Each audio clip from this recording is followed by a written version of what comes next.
TVJ.com. Up first this evening, the parliamentary opposition is questioning the resignation of the Director of Elections, asking if it had anything to do with the lack of funds to clean up the voters list. Howard Fisher resigned yesterday, citing political influence in the organization. Opposition leader Dr. Peter Phillips raised that and other issues in the lower house today as he made his contribution to the budget debate. TVJ's Andrea Chisholm was in Gordon House and now joins us live. Andrea?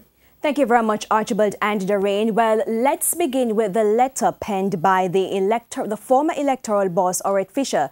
It says, the Electoral Office of Jamaica as it exists today is a far cry from the organization 23 years ago. And that was a section of the letter written by former EOJ boss Howard Fisher as he awaits the Supreme Court's decision on a lawsuit against the Electoral Commission of Jamaica.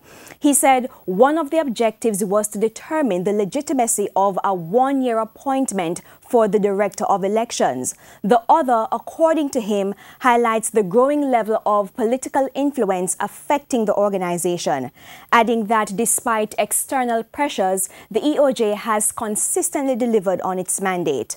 Now, when you add those words to the government's decision not to put back $700 million in the next budget to clean up the voters list, and you have the opposition leader, Dr. Peter Phillips, raising concerns about it.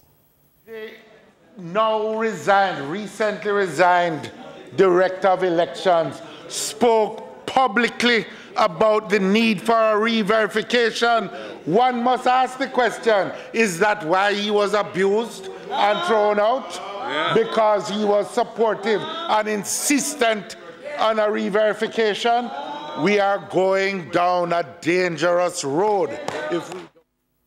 And Dr. Phillips added that if there's no confidence in the voters list, the electoral process is subject to manipulation, and that would lead to conflict.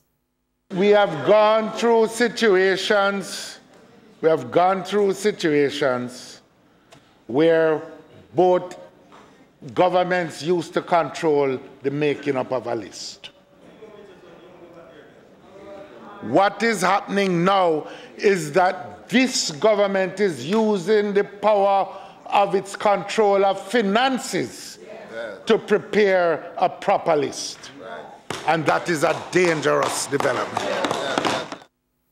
And the opposition leader also addressed another topical issue in his budget presentation, that of the wage negotiations with some public sector unions, eventually leading to a sick-out by the police and more recently teachers. Dr. Phillips blasted the government for starting the negotiations too late and also insisted that it lacked creativity, and therefore he gave this suggestion. Go to the National Housing Trust. See if there is a way that you can address the mortgage needs of the teachers, the police, and the others. But if you did it in time, you wouldn't have to have this macaroni confusion. And in addition to that, Archibald and Doreen, he also made mention of the economy and the taxes. He again blasted the government for the 1.5 tax plan, and he also spoke about the bauxite levy, which was waived for the bauxite sector. Go to the National Housing Trust.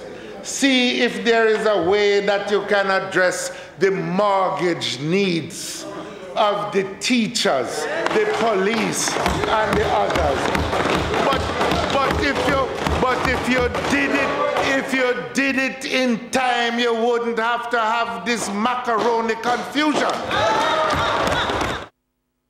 We apologize for that incorrect insert. In fact, the opposition leader spoke about the issue of the bauxite sector regarding the bauxite levy. That's about the $5 billion that was given up in taxes as a result of that waiver. Archibald and Doreen, it's back to you.